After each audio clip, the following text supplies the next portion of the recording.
Hey bro,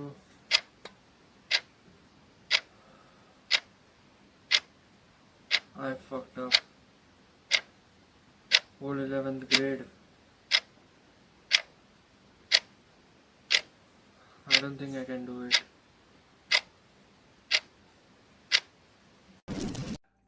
around mid April के आसपास मेरी नीट की कोचिंग शुरू हो गई थी। स्टार्टिंग के चैप्टर्स मुझे काफ़ी ज़्यादा इजी लग रहे थे, लेकिन जब चैप्टर्स लाइक थर्मोडायनेमिक्स, मैकेनिक्स और इक्विलिब्रियम आए तब मुझे क्लासेस काफ़ी ज़्यादा हैवी लगने लगी थी। और ये हैवी क्लासेस की वजह से मैं क्लास में बहुत ज़्यादा बोर हो रहा था। अब इस बोरियत की वजह से मेरा दोस्तों के साथ घुलना मिलना ज़्यादा हो गया था। अब पूरे क्लास की वैसे भी सेम ही हालत थी, किसी को कुछ समझ नहीं आ रहा था। मेंटली एब्सेंट होने की वजह से मुझे कुछ समझ में नहीं आ रहा था क्लास में क्या हो रहा है, सर क्या पढ़ा रहे हैं। और मेरे बैकलॉग्स बनने लगे थे। मेरे बैकलॉग्स की वजह से मैं नीट के बरमूडा ट्रायंगल के अंदर फंस गया था, जिसमें मैं पढ़ने के मूड में नहीं होता हूँ। पढ़ने के मूड में नहीं हुआ तो मेरे ऑब्वियसली मार्क्स नहीं आएंगे। सिंस मार्क्स नहीं आएंगे तो मैं डीमोटिवेट हो जाता हूँ, और अगर मैं डीमोटिवेट हो गया तो मुझे वापस पढ़ने का मन नहीं करता। तो इसी ट्रायंगल के अंदर मैं फंस गया था। 11th के एंड तक आते आते मैं काफ़ी ज़्यादा डीमोटिवेट और थका हारा महसूस कर रहा था। मेरे टेस्ट में मार्क्स ही नहीं आ रहे थे, और प्लस मेरे बैकलॉग भी बहुत ज़्यादा थे।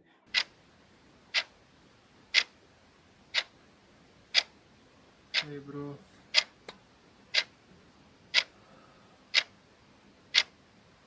I fucked up. Whole 11th grade. I don't think I can do it.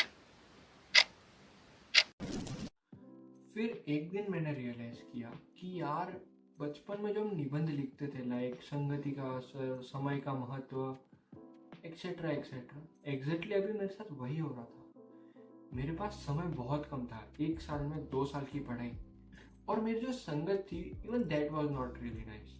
तो मैंने कुछ लोगों को कट ऑफ किया और मैंने अपनी पढ़ाई पे वापस ध्यान देना शुरू किया। अपनी 11th की बर्बादी को देखकर मैंने 12th में सोचा कि यार अब कुछ भी हो जाए, बैकलॉग्स नहीं आने दूंगा और क्लास में ध्यान रखूंगा। खुद को डिस्ट्रैक्शन से जितना आ सके उतना दूर रखूंगा। फिर 12th के लिए मैंने जितना आ सके उतना क्लास में ध्यान दिया, रोज पढ़ता रहा, क्वेश्चन प्रैक्टिस करता रहा, और 11th का सिलेबस कंप्लीट किया यूजिंग पीडब्ल्यू के ऑनलाइन लेक्चर जो यूट्यूब पे आते हैं। अलग सर के पुराने लेक्चर्स, द ओजी लेक्चर्स, उन्हें देख देख के मैंने अपना 11th का सिलेबस कंप्लीट किया।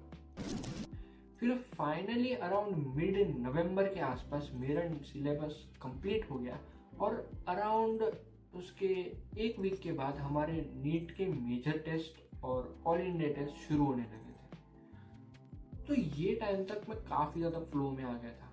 मैं रेगुलर प्रैक्टिस करता था, रिवीजन करता था, कंसिस्टेंसी मेंटेन करके रखता था कि एटलीस्ट अराउंड दिन में 12-13 घंटे पढ़ना है, और टेस्ट रेगुलरली देता था। सब ठीक जा रहा था और मार्क्स भी इम्प्रूव हो रहे थे। तो फिर जब बोर्ड्स पास में आने लगे तब मैंने अपना एक्स्ट्रा सब्जेक्ट जो था विच वाज आईपी और इंग्लिश, मैंने उनके ऊपर भी ध्यान देना शुरू कर दिया, जिसकी वजह से मुझे कम टाइम मिलता था मेरा नीट की पढ़ाई करने के लिए, लेकिन एटलीस्ट मैं 8 से 9 घंटे फिर भी नीट की पढ़ाई कर लेता था। फिर मिड फरवरी के आसपास आए हमारे बोर्ड्स, और मैं उसमें बिजी हो गया। तो दोनों का सिलेबस सेम ही है, लेकिन फिर भी मैंने अपना टाइम थोड़ा सा बोर्ड्स को दे दिया था। फिर जब मेरे बोर्ड्स खत्म हुए तो मैं वापस से मेरे नीट के जोन में चला गया था। मैंने अपनी स्लीपिंग स्केड्यूल को इम्प्रूव किया, मैंने अपनी फूड हैबिट्स को इम्प्रूव, और मैंने अपनी रिवीजन स्ट्रेटेजी चेंज की। तो स्टार्टिंग में मैं ऐसा करता था कि मैं अपने नोट्स पढ़ता था, उसके बाद उससे रिलेटेड क्वेश्चंस करता था। लेकिन सिंस लास्ट मंथ में इतना मेरे पास टाइम नहीं था, तो मैंने दोनों को पलटा दिया। मैं पहले क्वेश्चंस करता था, और जो क्वेश्चन मेरे गलत होते थे वो वाले क्वेश्चन से रिलेटेड मैं टॉपिक्स ढूंढता था और उसको एनसीईआरटी में या तो देखता था या फिर मेरे नोट्स में, और अगर कुछ ना समझे कि कहाँ से ढूंढना है तो मैं फटाफट चैट जीपीटी कर लेता था।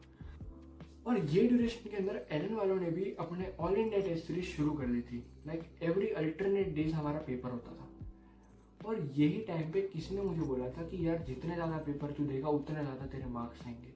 तो और मैंने उसकी बात पता नहीं क्यों सुन ली, और मैं दिन के 2-2 पेपर देने लगा। तो ये मेरी सबसे बड़ी भूल थी। सिंस मैं दिन में 2-2 3-3 पेपर सॉल्व कर रहा था, तो मेरे पास एनालिसिस करने के लिए टाइम ही नहीं बचता था। I was बेयरली doing any analysis. तो इसीलिए हर एक मिस्टेक्स मेरे रिपीट हो रहे थे और मेरे मार्क्स अटक गए थे।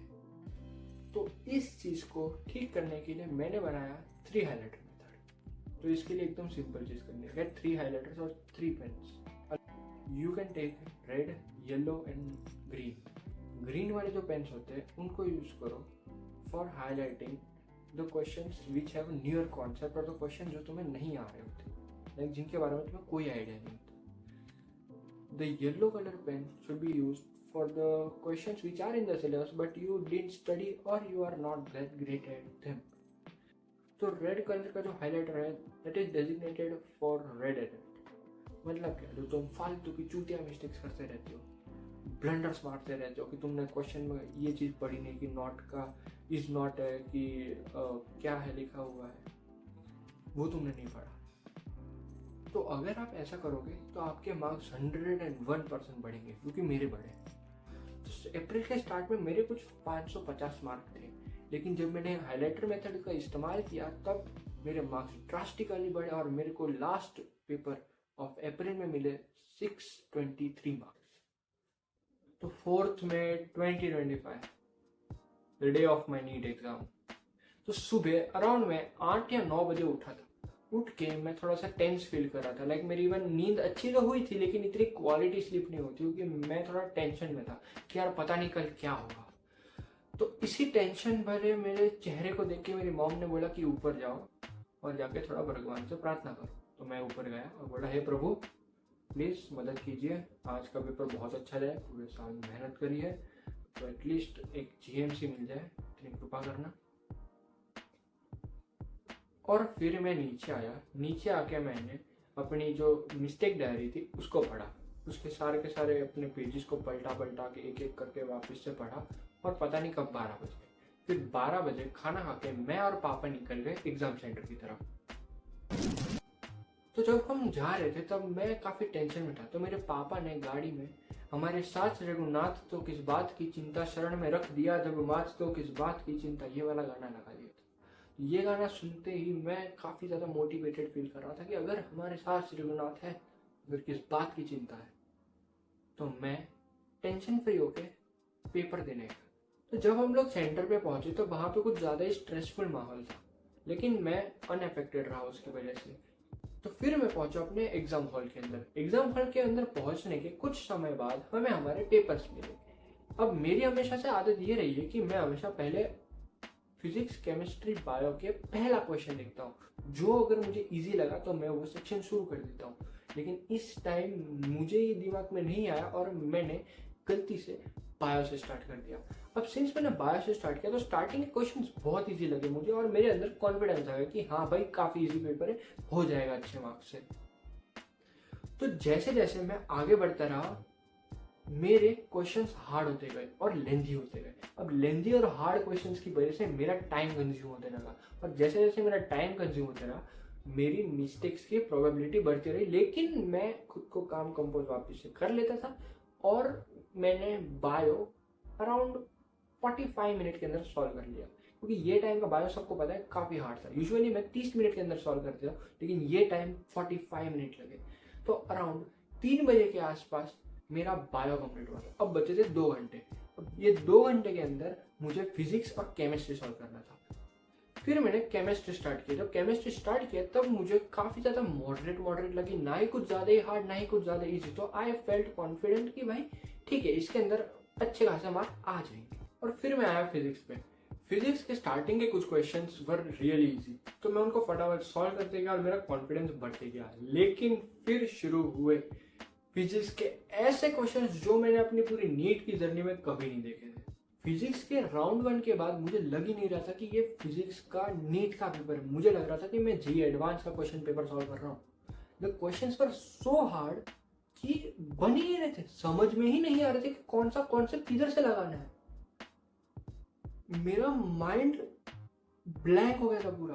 फिर मैंने शांत किया और शांति से OMR भरा अपना फर्स्ट राउंड का, और फिर मैं वापस से चला गया बायो और केमिस्ट्री करने। सोचा कि एटलीस्ट उसमें तो कुछ ज़्यादा मार्क ले आ सकता हूँ।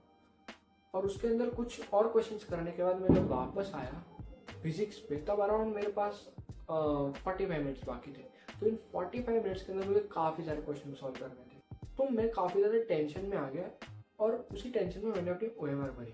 उसकी वजह से गलती से मेरे से एक OMR गलत भर गई। अब ये OMR गलत भरने की वजह से मुझे काफ़ी ज़्यादा टेंशन होने लगी थी, क्योंकि टेंशन की वजह से मैं और आगे तक बढ़ने की इतनी मुझ में हिम्मत नहीं हो रही थी। तो मैंने खुद को बोला कि चलो यार एक बार वॉशरूम जाके आते हैं। वॉशरूम से आते हुए टाइम मैंने खुद को बोला कि यार कुछ भी हो जाए, भले कम क्वेश्चन करेंगे लेकिन क्वेश्चन सही करके आएंगे। तो मैंने अपनी ओवर थिंकिंग को बंद किया और मैं शांति से आकर अपनी सीट पर बैठा और क्वेश्चंस आराम से पढ़ने लगा, जिसकी वजह से मेरे और 5-6 क्वेश्चंस हो गए। लेकिन फिर